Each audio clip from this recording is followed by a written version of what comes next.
Warahmatullahi Oke, wabarakatuh. Assalamualaikum warahmatullahi wabarakatuh. Nama saya Madiono, saya perwakilan dari kelompok teman-teman 2 ya. Kali ini kami akan membahas pelajaran mata kuliah akuntansi perbankan kami akan membuat tugas vlog yang mana dosen karya pengembangannya animasi adalah Bapak Ketut. karena ada Tugas kali ini berbentuk tugas online vlog dari ya. Bapak. Vlog Dosen ini pengampu, adalah Bapak ikut kita banget. buat karena Materi pembahasan kita sedang akuntansi berkuliah sumber online daya, akuntansi dan keliling, dan saat ini akuntansi sedang kredit musim dan pandemi. Jadi Semoga kita tidak teman-teman bisa semua saling diberi bertemu kesehatan. satu Semoga semua sama teman-teman lain, selalu satu dalam teman dan keamanan. satu teman lainnya kita Pokoknya saling berjauhan. teman-teman stay at Makanya kita home saling and kirim video dan lain stay safe. sebagainya. Kali Thank ini you. kita akan Dan membahasnya berikut video dalam kami, bentuk video animasi-animasi yang semoga teman-teman bisa dengan mudah tugas memahami. online kan. Cekidot. Oke, langsung saja stay at home Check this teman-teman out. ya. Kita simak video berikut ini.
Audio Jungle.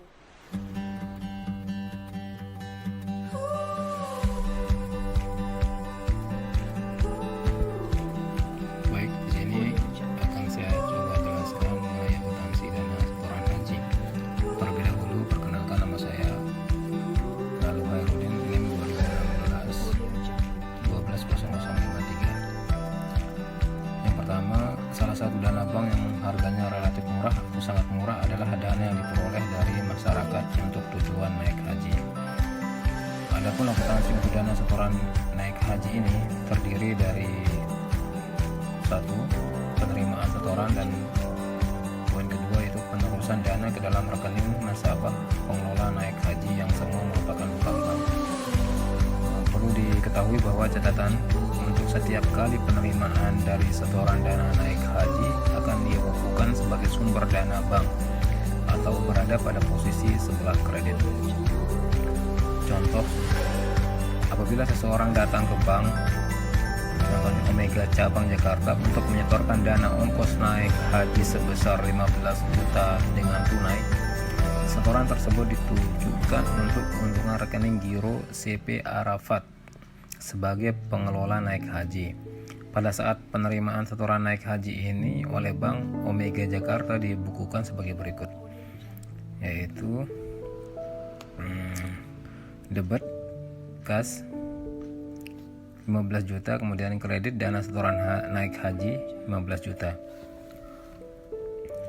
Seterusnya, secara berkala jumlah setoran ini dipindah bukukan ke dalam rekening CV Arafat dengan jurnal debit dana setoran naik haji 15 juta, kemudian kredit giro CV Arafat 15 juta. Selain dana setoran haji yang disetorkan langsung secara penuh, juga ada dua jenis dana setoran naik haji lain yang sifatnya seperti tabungan, yaitu Poin pertama, tabungan naik haji yang memberikan kesempatan kepada masyarakat merupakan hutang bank kepada masyarakat yang jangka waktunya terbuka. Artinya, dapat disimpan terus dalam bank hingga jumlahnya mencukupi untuk naik haji.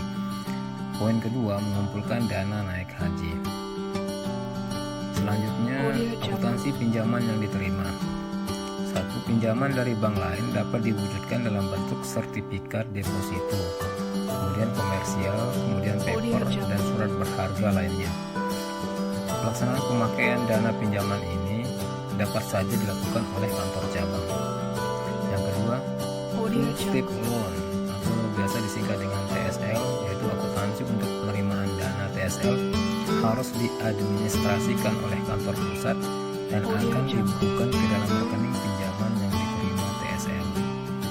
Proses terjadinya TSL ini dapat teman-teman bisa saksikan pada gambar yang sudah tertera dalam PowerPoint yang kami buat dengan kelompok.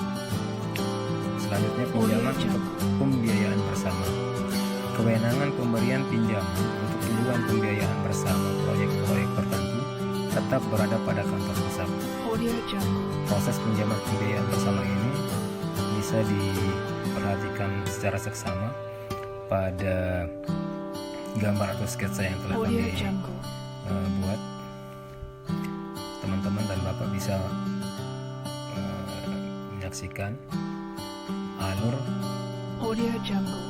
proses pinjaman pembiayaan bersama. Selanjutnya itu dalam hal pembiayaan bersama ini dilakukan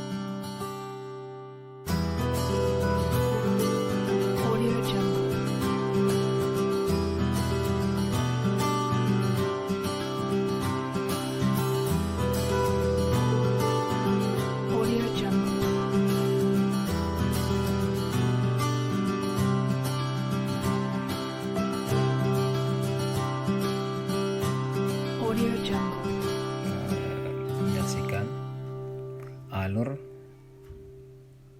proses pinjaman pembiayaan bersama. Selanjutnya itu dalam hal pembiayaan bersama ini dilakukan langsung dari bank pemberi dana kepada penerima kredit, maka tanggung jawab atas kredit yang diberikan tersebut dibagi atas dasar padatnya kredit yang telah diserahkan oleh masing-masing bank.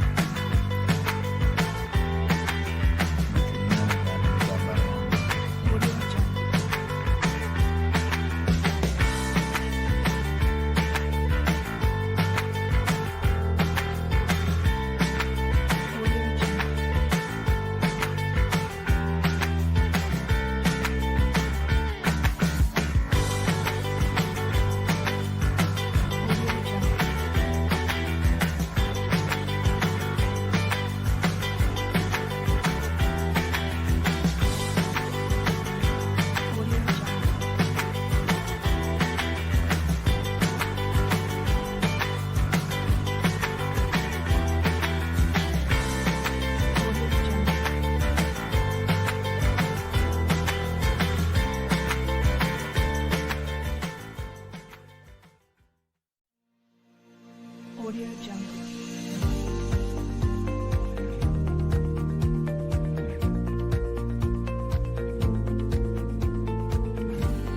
Audio Jungle. Akuntansi pinjaman subordinasi.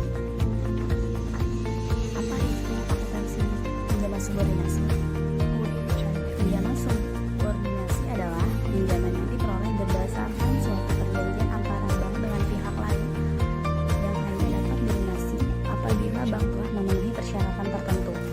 Akuntansi untuk pinjaman subordinasi dibedakan antara penerimaan pinjaman, perhitungan, dan pelunasannya. Contoh, Bank Omega menerima pinjaman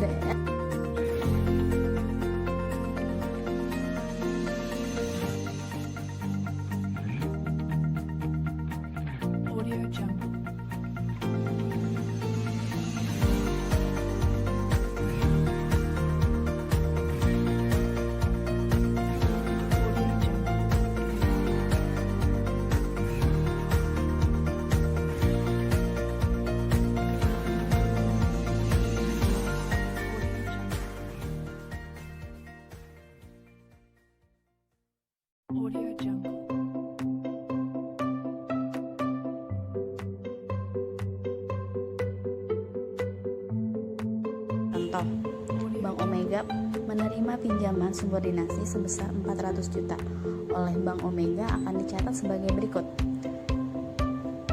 DR Giro BI terhadap CR pinjaman subordinasi. Untuk DR Giro BI 400 juta berada di debit, untuk CR pinjaman subordinasi 400 juta berada di kredit. Rekening ini akan tetap outstanding selama belum ada pelunasan yang dilakukan oleh Bank Omega.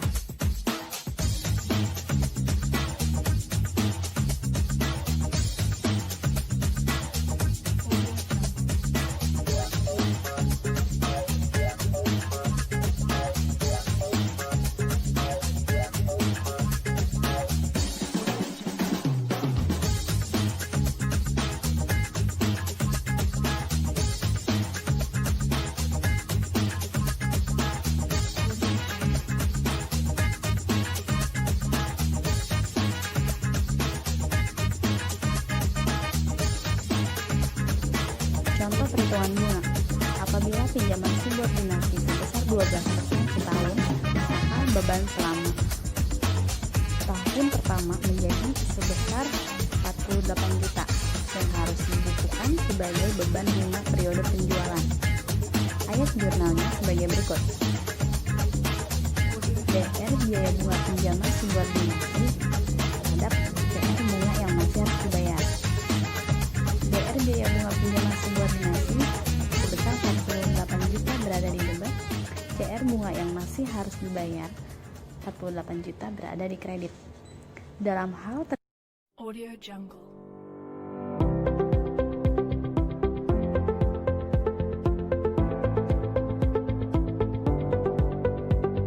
Audio Jungle.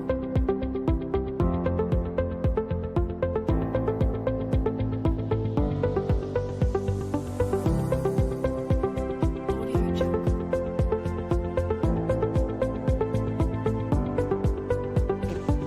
dalam hal terjadi pelunasan pinjaman subordinasi yang baru atau hanya dapat dilakukan oleh Bank Omega setelah memenuhi persyaratan tertentu, akan dicatat oleh bank dengan cara mengurangi rekening pinjaman tersebut apabila pelunasan dilakukan secara berkala atau menghapus rekening tersebut dalam hal terjadi pelunasan seluruhnya. Contoh, apabila pinjaman subordinasi di atas dilunasi sebesar 300 juta atas beban rekening giro Bank Omega pada bank lain akan dibukukan dengan ayat jurnal sebagai berikut.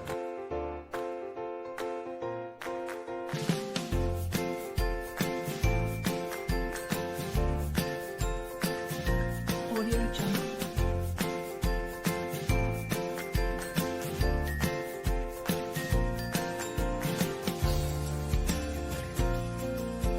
Audio Jungle.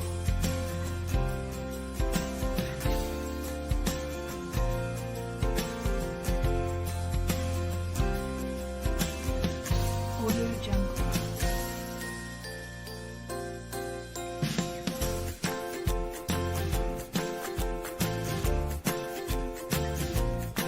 Audio Jungle.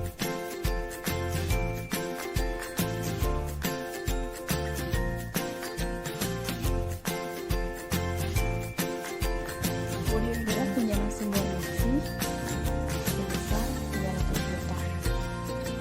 Debat CR bank lain giro 300 juta berada di kredit.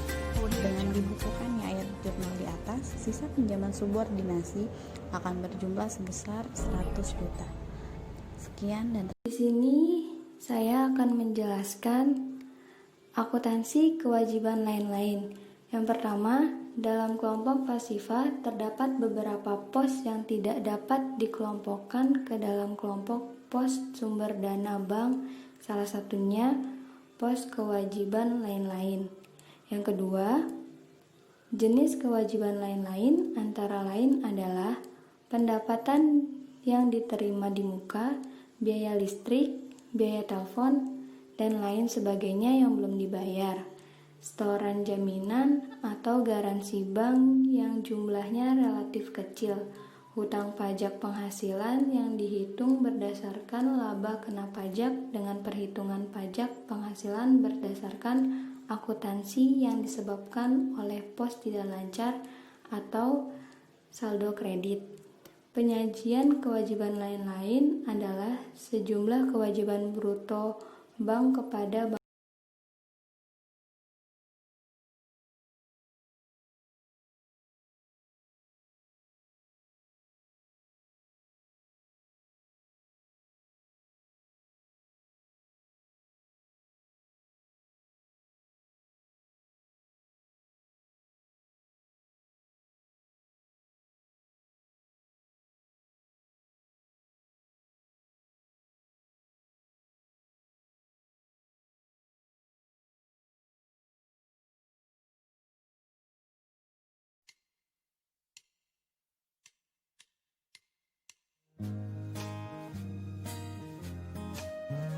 Di sini saya akan melanjutkan untuk membahas materi mengenai akuntansi clearing.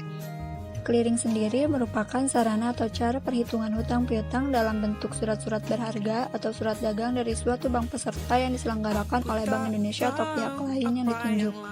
Berdasarkan sistem penyelenggaraannya, clearing dapat menggunakan pertama ada sistem manual, kedua ada sistem semi-otomatis, ketiga ada sistem otomatis. Untuk warkat sendiri, pengertiannya adalah alat pembayaran bukan tunai yang diperhitungkan atas beban atau untuk untung rekening nasabah atau bank melalui clearing. Warkat yang dapat diperhitungkan dalam clearing otomatis adalah yang pertama ada cek, kedua ada bilet giro, ketiga ada wesel bank untuk transfer, keempat ada surat bukti penerimaan transfer, kelima ada warkat debit, keenam ada warkat kredit. Rambut warna-warni bagai gulali, imut lucu walau tak terlalu tinggi, pipi cabi dan kulit putih, senyum manis gigi kelinci membuatku tersadar bentuk cinta itu. Penyelenggaraan clearing terdiri dari dua tahap, yaitu clearing penyerahan dan clearing pengembalian. Keduanya merupakan satu kesatuan siklus clearing. Untuk clearing penyerahan terdiri dari warkat debit keluar dan warkat kredit keluar. Untuk clearing pengembalian terdiri dari warkat debit masuk dan warkat kredit masuk. Bukan karena sepatu flatmu atau kukumu yang baru kau warnai. Pernahkah kau bertanya seperti apa bentuk? Kemudian di sini saya akan memberikan contoh transaksi clearing lokal. Peserta clearing berikut adalah Bank Lipo, Bank Mega, dan Bank Niaga Jakarta. Transaksi A, Danar Setiawan, nasabah Bank Lipo Jakarta telah menarik cek dengan nomor 011 sebesar 50 juta dan cek nomor 013 sebesar 30 juta untuk membayar pembelian elektronik kepada Yahya, nasabah Giro Bank Mega Jakarta. Transaksi B, Bank Mega Jakarta menerima gilet biro dari Erika untuk keuntungan Fahmi, nasabah Giro Bank Niaga Jakarta sebesar 50 juta. Berikut penjelasan dan penyelesaian dengan mekanisme clearing. Pada soal A, Bank Mega Jakarta telah menerima setoran dari Yahya berupa 2 buah cek Bank Lipo Jakarta sebesar 50 juta dan 30 juta. Cek ini merupakan warkat tagihan bagi Bank Mega Jakarta terhadap Bank Lipo Jakarta, sehingga perlu dikelilingkan melalui Bank Indonesia Jakarta. Bank Mega Jakarta yang melakukan penagihan terhadap Bank Lipo Jakarta akan mengelompokkan warkat ini sebagai warkat debit keluar atau WDK. Pada saat clearing 1, penyerahan, Bank Mega Jakarta harus mencatat penagihan clearing ini dalam rekening administratif atau RAR clearing. Dan Bank Mega Jakarta selaku yang menagih akan menunggu hasil pada clearing kedua atau pengembalian. Pada clearing 2 pengembalian, Bank Lipo Jakarta menerima warkat bank sendiri yang ditarik oleh Danar Setiawan berupa cek dari peserta clearing Bank Mega Jakarta. Warkat ini merupakan warkat debit masuk atau WDM. karena Bank Lipo Jakarta harus mendebet rekening giro nasabah Danar Setiawan. Rekening lawannya adalah mengkreditkan rekening giro di BI.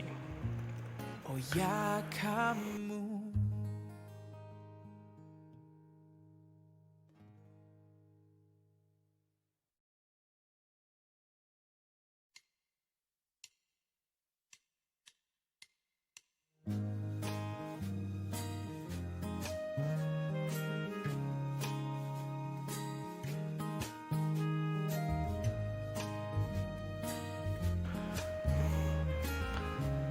Pada transaksi B, Bank Mega Jakarta menerima amanat dari Erika untuk membebani rekening gironya melalui bilet giro sebesar 50 juta untuk keuntungan Fahmi, nasabah giro Bank Niaga Jakarta. Bagi Bank Mega Jakarta, warkat ini merupakan warkat kredit keluar atau WKK. Karena Bank Mega Jakarta diperintahkan oleh Erika untuk mengkreditkan rekening giro BI. Warkat ini sudah memberikan kepastian dana, sehingga Bank Mega Jakarta langsung membukukan pada rekening real pada saat clearing 1 penyerahan, dengan melakukan pendebetan pada rekening giro Erika dan rekening giro BI pada posisi kredit. Bank Niaga Jakarta melakukan pencatatan pada clearing 2 atau pengembalian. Karena bilet giro dari Erika sifatnya sudah pasti, sehingga langsung melakukan pengkreditan pada rekening giro Fahmi dan pendebetan pada rekening giro BI, sehingga warkat ini merupakan warkat debit masuk.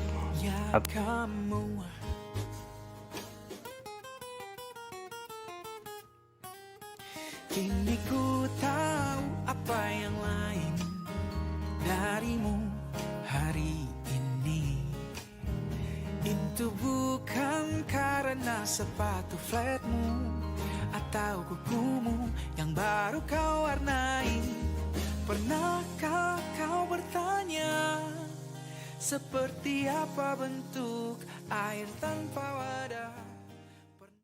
Dan di sini saya, Dwi Landari, ingin menjelaskan mengenai jurnal di akuntansi clearing yang sebelumnya sudah diberikan contoh. Pertama, pencatatan jurnal di Bank Mega Jakarta. Transaksi A, keterangan clearing 1, rekening debit RAR clearing sebesar 80 juta, dan keterangan clearing 2, kredit RAL clearing sebesar 80 juta, debit giro BI 80 juta, dan kredit giro Yahya 80 juta. Untuk transaksi B, clearing 1, debit giro Erika 50 juta, dan kredit giro BI 50 juta.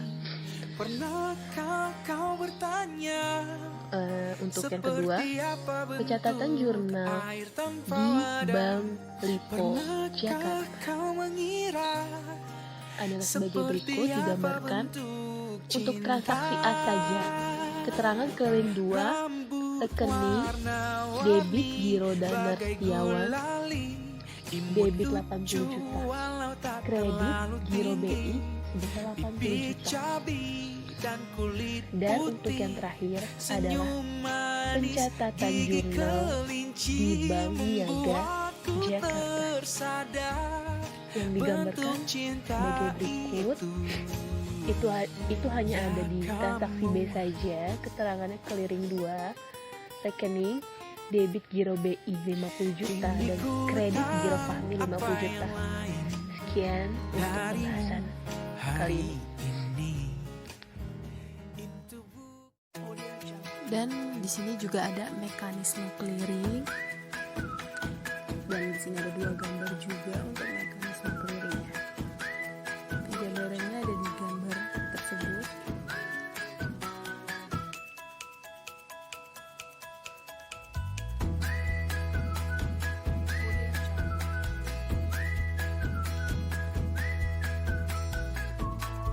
Dan di sini juga ada mekanisme clearing.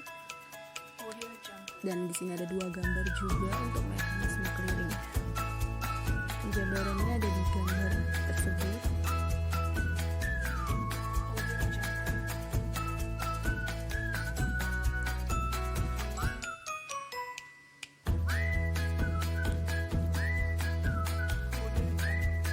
Dan di sini juga ada mekanisme clearing.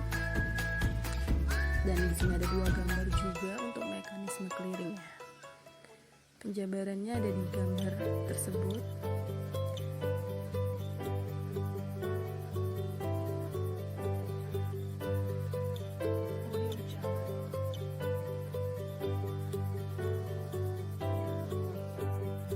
Dan di sini juga ada mekanisme clearing. Dan di sini ada 2 gambar.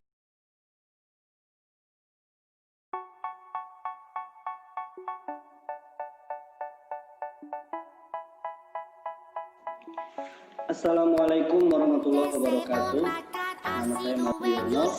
Saya akan membahas pertemuan selanjutnya, yaitu pertemuan 7. Ya, bahwasanya akan membahas tentang akuntansi kredit yang diberikan. Kredit yang diberikan merupakan penyedia uang atau tagihan yang dapat dipersamakan dengan itu berdasarkan persetujuan atau kesepakatan pinjam meminjam antara bank dengan pihak lain yang mewajibkan pihak peminjam untuk melunasi utangnya setelah jangka waktu tertentu dengan jumlah bunga, imbalan atau pembagian keuntungan tertentu. Jadi atas dasar kesepakatan kedua belah pihak, dan itu harus dilunasi sesuai dengan jangka waktu yang sudah disepakati. Jenis kredit yang diberikan ini ada banyak ya. Yang pertama ada kredit menurut bentuknya, kredit rekening koran. Dalam kredit rekening koran ini, si peminjam hanya bisa menarik ya rekening korannya, dana dalam rekening korannya itu sesuai dengan plafon yang sudah ditetapkan oleh pihak bank. Jadi nggak bisa melebihi itu ya. Misalkan plafonnya misalkan 5 juta, ya dia hanya bisa menarik segitu, nggak bisa lebih dari itu. Lalu installment loan. Kredit ini adalah kredit angsuran pokok dan bunganya dilakukan secara teratur menurut jadwal waktu yang telah disepakati antara bank dan debitur. Jadi kredit ini angsurannya itu dibayarkan secara pokok dan secara teratur, sudah ada jangka waktu tertentu. Yang kedua, dilihat dari jenis kredit menurut jangka waktunya. Jangka panjang ya. Jangka panjang ini biasanya kreditnya di atas 2 tahun ke atas ya, 3 tahun itu sudah masuk jangka panjang. Lalu kalau untuk jangka menengah itu biasanya antara 1 tahun sampai 1,5 tahun. Ya kalau jangka panjang itu kalau jangka pendek itu di bawah 1 tahun. Lalu selanjutnya jenis kredit menurut kegunaannya. Yang pertama untuk modal kerja. Nah, jadi kredit untuk modal kerja ini sudah lumrah kita ketahui bahwasanya misalkan kita ingin membuka suatu usaha, tetapi kita keluaran modal, maka kita bisa mengajukan ke bank. Gitu. Nah, lanjut selanjutnya yaitu kredit investasi. Kita ingin berinvestasi, kita kekurangan modal, kita juga bisa mengajukan ke bank dengan syarat-syarat yang sudah ditentukan. Kredit konsumsi, ya kita meminjam untuk konsumsi kita, untuk keperluan kita, untuk keperluan sehari-hari kita mungkin dan lain sebagainya. Lalu pembungaan kredit. Nah, mana sih kredit itu dengan pembungaannya itu bagaimana secara menghitungnya? Di sini saya akan menghitung menggunakan effective rate atau pembayaran anuitas. Dalam sistem pembayaran ini dilakukan selama waktu tertentu yang teratur dalam jumlah yang sama atau tetap. Nominal angsuran bunga setiap periode atau bulan akan menurun. Jadi untuk metode atau sistem pembayaran efektif ini di periode pertama, misalkan pembayaran pokoknya adalah 2 juta, bunganya adalah 3 juta. Untuk periode selanjutnya, untuk pembayaran pokoknya ini meningkat menjadi 5.500.000, tapi untuk bunganya dia menurun. Itu untuk metode efektif rate. Tetapi pada dasarnya ini sama, tetap perhitungannya, jumlahnya sama. Di sini ada rumus anuitas yang pertama A sendiri itu adalah anuitas. Nah, M kali I dan 1 dikurangi dalam kurung 1 plus I itu kurung pangkat min N. A-nya itu anuitas, M-nya itu nilai kredit, I-nya tingkat suku bunga, M-nya jangka waktu kredit. Ya. Nanti kita akan menghitung rumus angsuran pokok pertama, lalu rumus angsuran pokok kedua dan seterusnya. Selanjutnya kita akan menghitung rumus menentukan angsuran bunga pertama dan menentukan angsuran bunga kedua dan selanjutnya. Seperti itu ya. Makanya kita akan menghitung. Ini ada contoh. Plafon kredit disetujui dan dicairkan sebesar 200 juta pada tanggal 1 Mei 2006. dengan suku bunga 18%. Dengan jangka waktu 1 tahun 12 bulan. Berapa angsuran yang harus dibayar setiap debitur setiap bulan? Waktu 1 tahun itu sama dengan 12 bulan ya. Nah, yang pertama kita akan menghitung angsuran kredit per bulan atau anuitasnya. Rumusnya tadi A sama dengan M dikali I dan dibagi 1 dikurangin 1 plus I pangkat min N. Seperti itu ya. Oke, nah kita di sini sudah ketemu hasilnya. 200 juta itu untuk M-nya. 0,015 itu adalah I-nya, nilai I. I di sini adalah tingkat suku bunga. Tingkat suku bunganya berapa? 18%.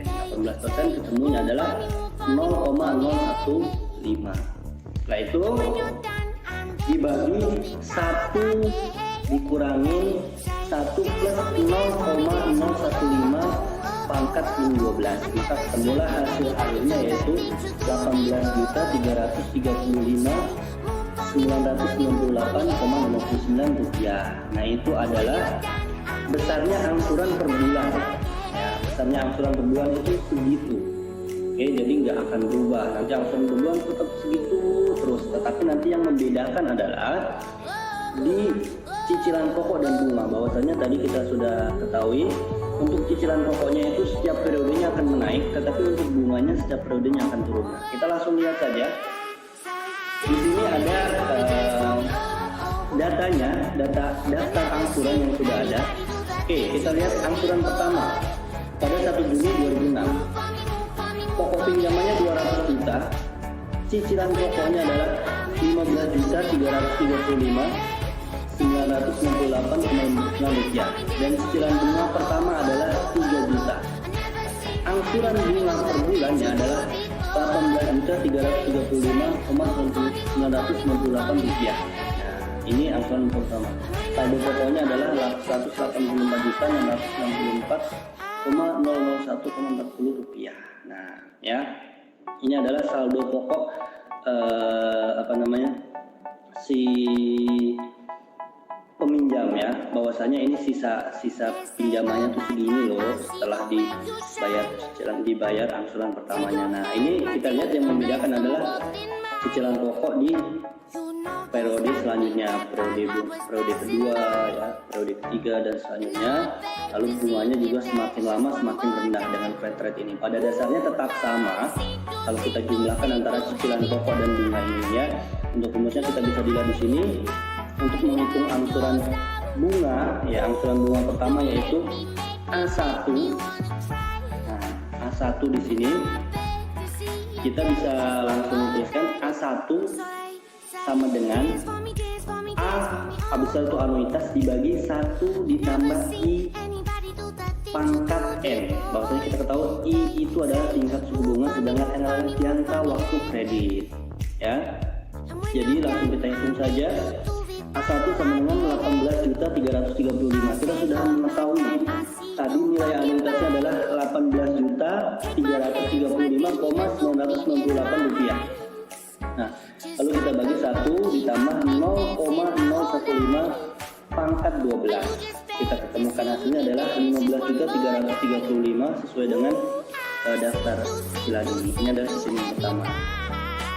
Menghitung angsuran pokok bunga yang kedua. Nah, pokok bunga yang kedua bedanya adalah bahwasanya di sini yang membedakan adalah pangkatnya. Jika untuk angsuran pokok bunga pertama itu pangkatnya 12. Pangkat 12 itu artinya cicilan bunga pertama. Nah, itu adalah di pangkatnya 12. Kalau untuk cicilan bunga kedua dan seterusnya pangkatnya 2-1. 2 artinya itu cicilan kedua. Oke, dikurangin 1. Kalau untuk saldonya 3 dikurangin 1, 4 dikurangin 1. Seperti itu ya. Makanya nanti ketemulah hasil untuk cicilan kedua adalah 15.566,038,57 rupiah.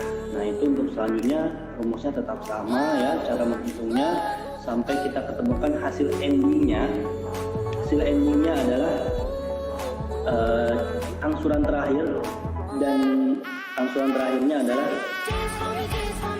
untuk cicilan pokoknya 18.065.023,24 rupiah dan bunganya adalah 270.975,35 rupiah. Jadi bunganya ini semakin rendah tapi cicilan pokoknya semakin tinggi. Tapi bahwasanya tetap sama, hasilnya juga tetap sama, dan saldo pokoknya ataupun utang dia terakhirnya adalah 0 rupiah. Artinya dia sudah lunas selama 1 tahun atau 12 bulan gitu ya.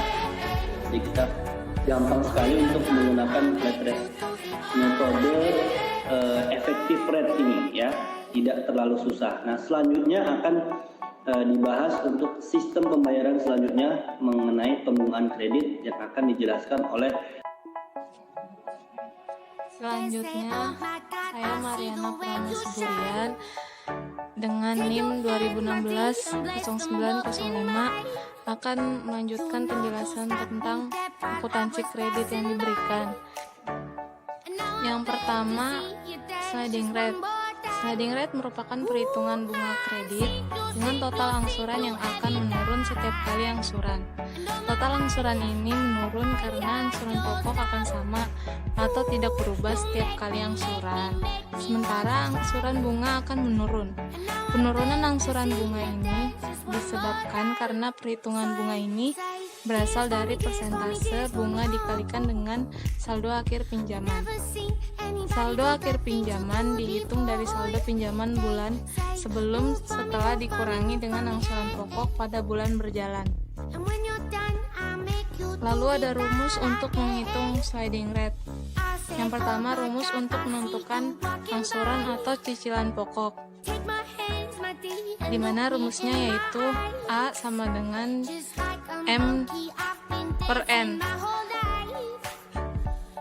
yang mana keterangannya adalah A sama dengan angsuran atau cicilan pokok, M adalah plafon kredit, dan N adalah periode kredit dalam bulan. Selanjutnya rumus untuk menentukan angsuran bunga. B1 sama dengan M kali I, di mana B1 adalah bulan pertama dan M adalah plafon kredit, I adalah tingkat suku bunga. B2 sama dengan M dikurangi AI. B2 adalah bulan kedua, M adalah plafon kredit, A adalah angsuran atau cicilan pokok, dan I adalah tingkat suku bunga. Lalu B3 sama dengan M dikurangi A dikali 2, dimana di hasilnya dikali I.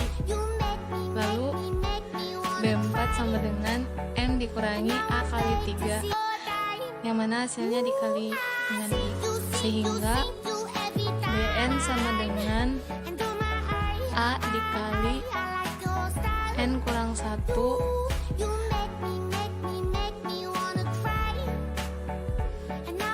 A dikali N kurang 1. Oke, assalamualaikum warahmatullahi wabarakatuh. Saya akan menjelaskan pengertian tentang sistem perhitungan flat rate ya, dimana flat rate ini sistem perhitungannya tidak ada perbedaan antara bunga dan cicilan pokok. Jadi setiap periodenya dia identik sama antara cicilan bunga dan cicilan pokok, dan tidak ada kenaikan ataupun tidak ada penurunan. Jadi jika kita lihat dari 3 sistem yang sudah kita bahas tadi, ada effective rate, ada sliding rate, dan flat rate. Menurut kami ini adalah flat rate ini yang paling tinggi untuk cicilannya, karena bunga tidak ada penurunan bunga dan cicilannya cenderung tetap. Oke, terima kasih.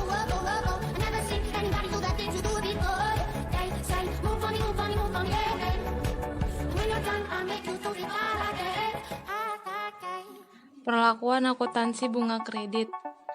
Bunga kredit dibukukan tersendiri atau terpisah dengan angsuran pokok kredit. Perlakuan bunga kredit akan dilihat dari kualitas kredit yang memberikan bunga. Bila kredit tergolong lancar, maka bank bisa menerapkan accrual basis. Bank bisa melakukan pencatatan pendapatan bunga setiap saat pelaporan.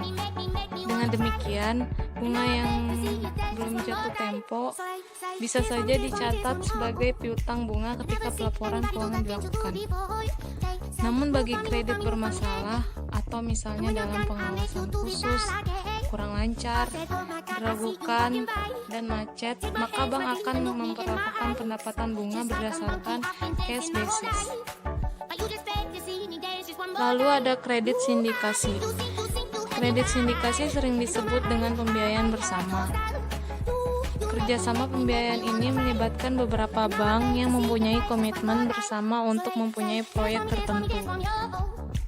Hubungan kerjasama yang horizontal ini ditunjukkan melalui penyertaan pembiayaan tiap-tiap bank dan proyek tersebut. Contoh pembiayaan bersama yaitu ada konsorsium, co-financing, dan kredit sindikasi.